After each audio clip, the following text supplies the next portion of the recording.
This is the Horse Radio Network. This is episode 368 of Horse Tip Daily, a different horse tip, a different equine topic, a different equestrian expert every day. Horse Tip Daily brings the world of equine knowledge to you one day at a time. Today's tip is sponsored by Equestrian Collections. For the universe of equestrian shopping at your fingertips at a price you can afford at equestriancollections.com.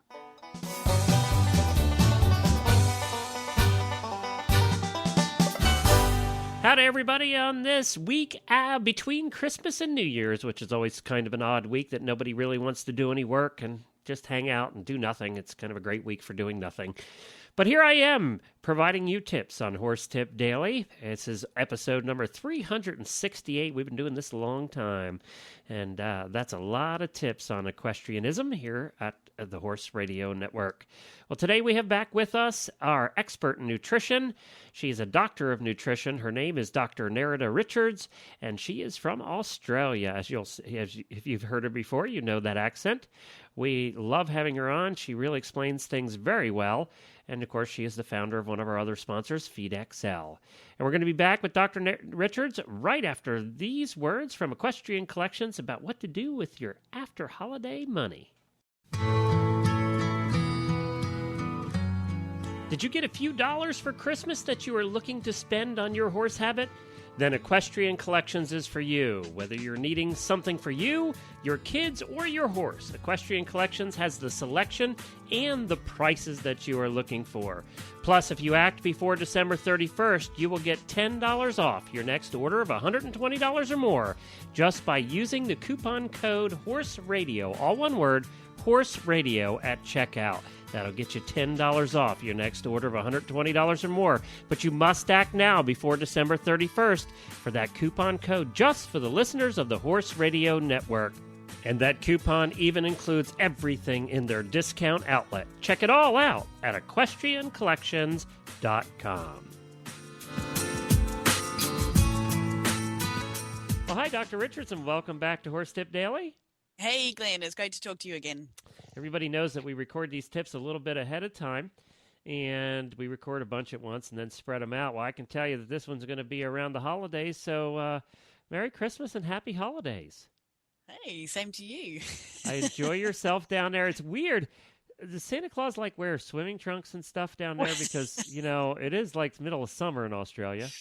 Yeah, poor old Santa Claus here. You do see him doing his appearances in our shopping centres and things, and he tends to look quite hot.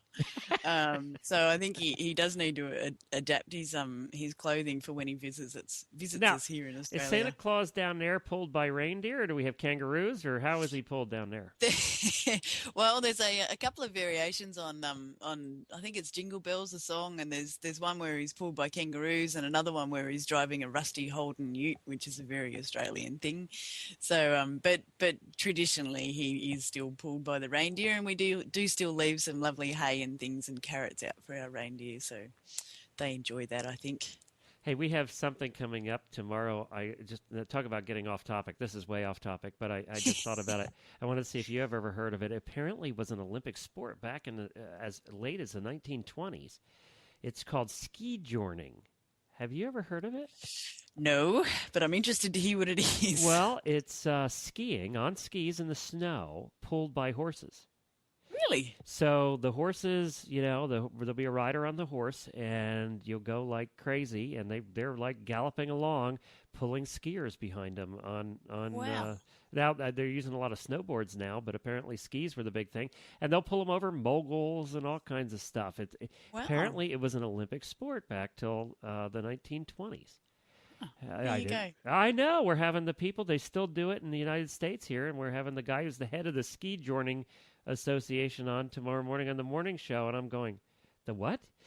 So, I have the coolest job in the world. I get to learn all this cool stuff that's out there that nobody knew about it, It would be fun, wouldn't it? Yeah. Although I think I'd kill myself, though. Did you know that they do the same thing in water? Do you guys do that?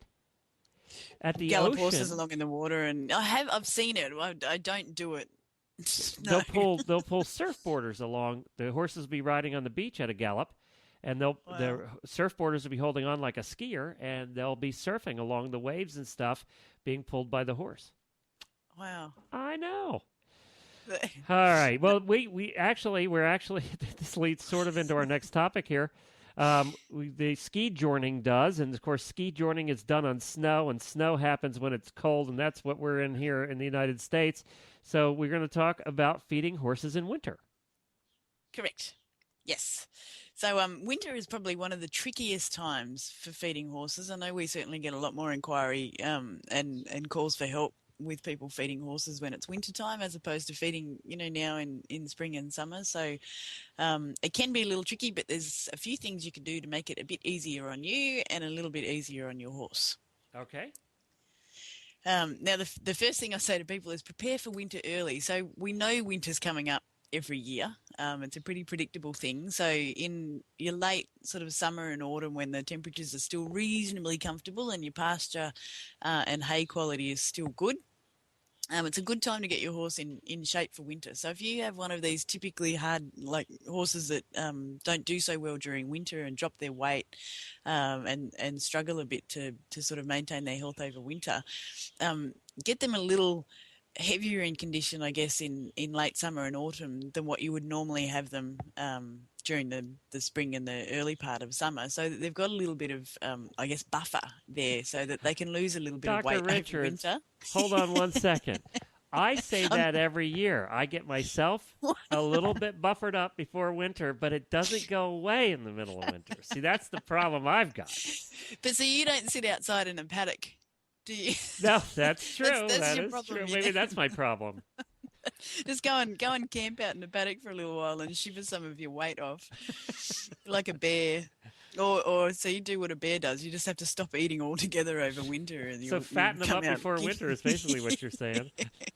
Now, obviously, don't do this if you have horses like mine that don't lose weight ever. Yeah, my quarter horse is fat as a house. Yeah.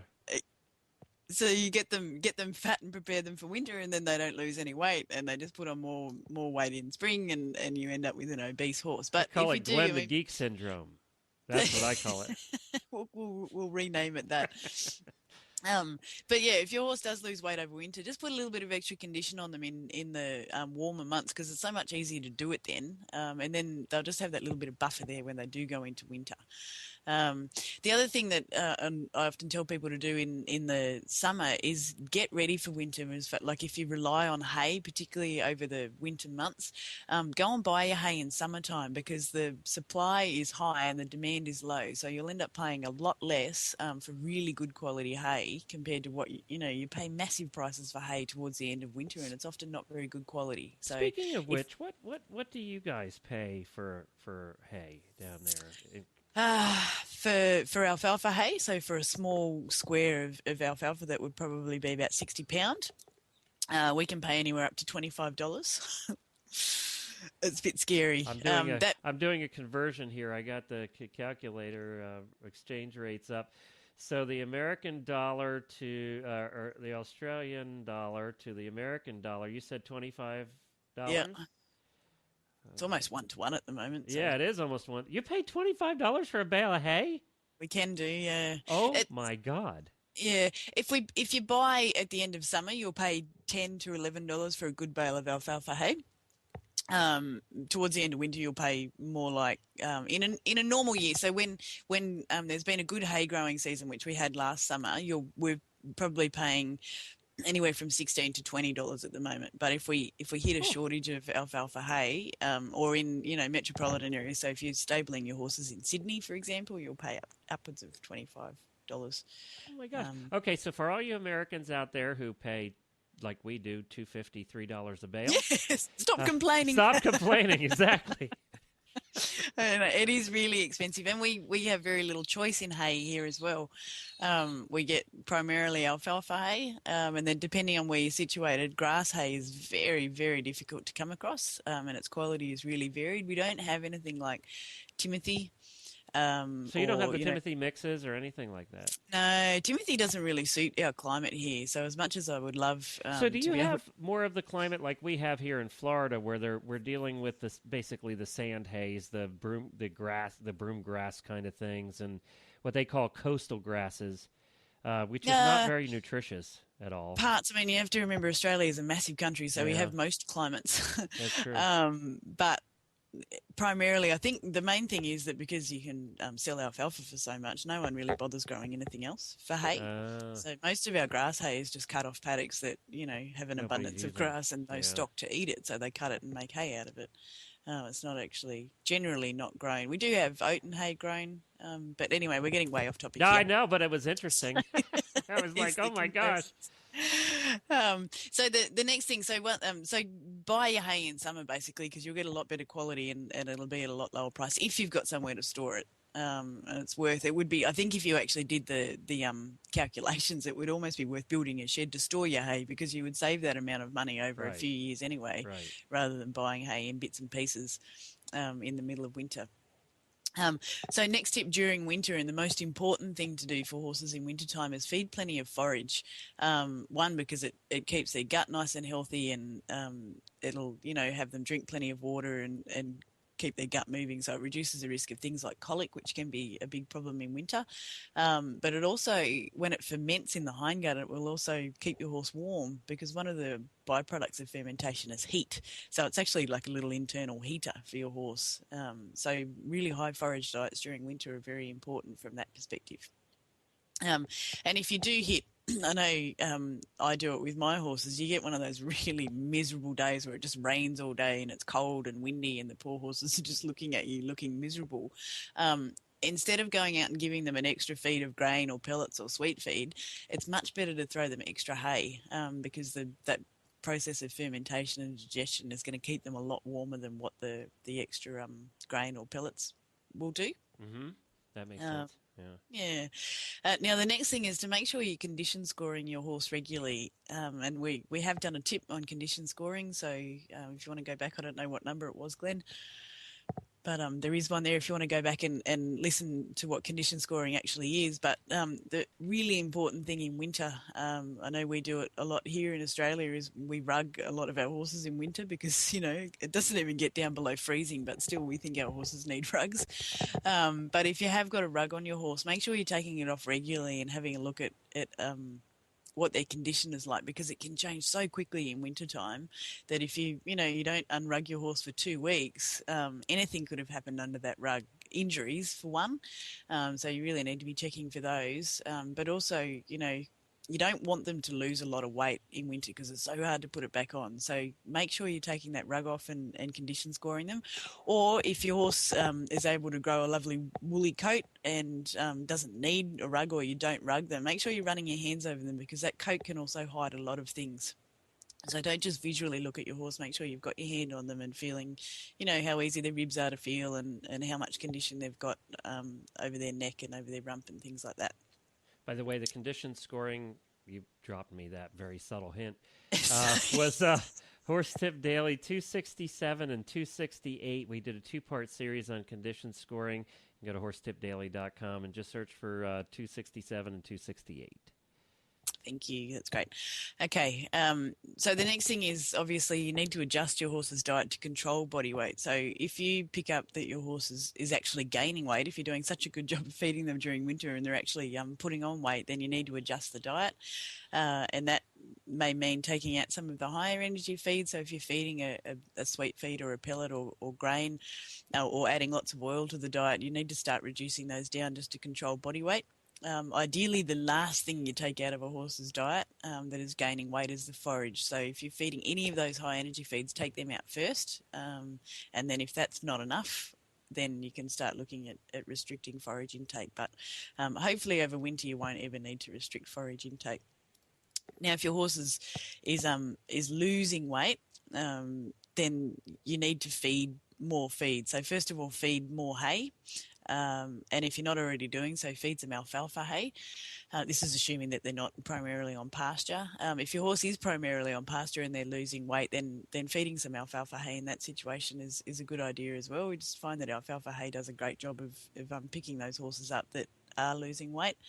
And if that's not enough, then you can add some high energy feed to the diets like pellets, sweet feeds, oils, or high energy fibres like your sugar beet pulp. And I think here's another tip for you, Glenn. We did also a tip on feeding horses that need to gain weight. So have a listen to that one as well. That gives you a lot more information on actually creating diets for horses that need to gain weight. All right, I'm looking. I can tell your subtle hints here. I'll leave you with that one. Yeah, I'm looking. Keep talking. Just talk for another 10 seconds and I'll Okay. come up with it. All right. So the next thing is make sure that the diet is balanced because, as I keep saying, an unbalanced diet is not going to give your horse the best possible chance at doing what you need it to do. So in this case, it's maintaining good health and good condition over winter. Number 291. There you go. So have a look at 291 for more information on feeding horses that actually need to gain weight. So if your horse is dropping weight over winter, that will be a good one to help you as well. So feeding a balanced diet, and to make that really easy, you can go to feedxl.com, tell FeedXL about your horse and what you're feeding it, and it will pick up any deficiencies or excesses in the diet that you can then fix to make sure that diet is balanced. On FeedXL, they actually do the work for you, and on Horse Tip Daily, she makes me do the work. Normally, I can just sit here and take a nap and everything, but here she's testing me. No, feedxl.com does do that work for you, and really, and it would be nice, it probably would be good with FeedXL to go back every 3 or 4 months and to update the information on your horse and to see if it's changed with what you're currently doing. So. Yeah, I mean, things change constantly. I mean, even during winter, your pasture is going to go from relatively good quality to average quality to poor quality, and then as you're coming back out of winter, it'll come back to average quality and then good quality, and then if you're lucky, up to excellent quality as your climate changes. So you're constantly needing to readjust the diet to cope with the climate and the changes in pasture or the changes in your hay quality. It's never a set thing where you can go, right, this is what I'm going to feed my horse and just leave it at that, because that really, unless your horse is in a stable and the climate doesn't affect it and changes in forage quality aren't really occurring, then that doesn't really work. Okay, cool. All right. Well, thank you, Dr. Richards. We appreciate that. We hope that helps keep everybody's horse healthy and happy this winter, and hopefully we have a mild winter. That's what I'm rooting for. But they already had snow in Massachusetts where I used to live. They had 2 or 3 inches the other day, and it's like, that's way too early for that stuff. Oh, if it makes you feel any better, we had snow in October here. Not where geez. I live, but in Australia. So that was just really unseasonal. So yeah. Well, you enjoy your summertime. I will for sure. Have fun in winter. All right, thanks, Dr. Richards. Well, thanks to Dr. Richards again for joining us. She's always a lot of fun, and she's very insightful, but she brings a little fun and levity to the program, too, and we like that. And as we said, she is part of the FeedXL family. That's feedxl.com. And thank you to Equestrian Collections for providing this tip today. Remember, for all of your holiday money that you got for Christmas, hop on over to equestriancollections.com to spend it. They'll have everything you need and want coming into the new year. Well, everybody, we'll be back again tomorrow with another new expert and a different horse tip. Until then, stay safe and ride with your helmet attached with the strap strapped. Thanks. Bye. The Horse Radio Network and the Horse Radio Network hosts are not responsible for statements of guests or their opinions. Use your own judgment when listening to the tips provided by the experts on Horse Tip Daily.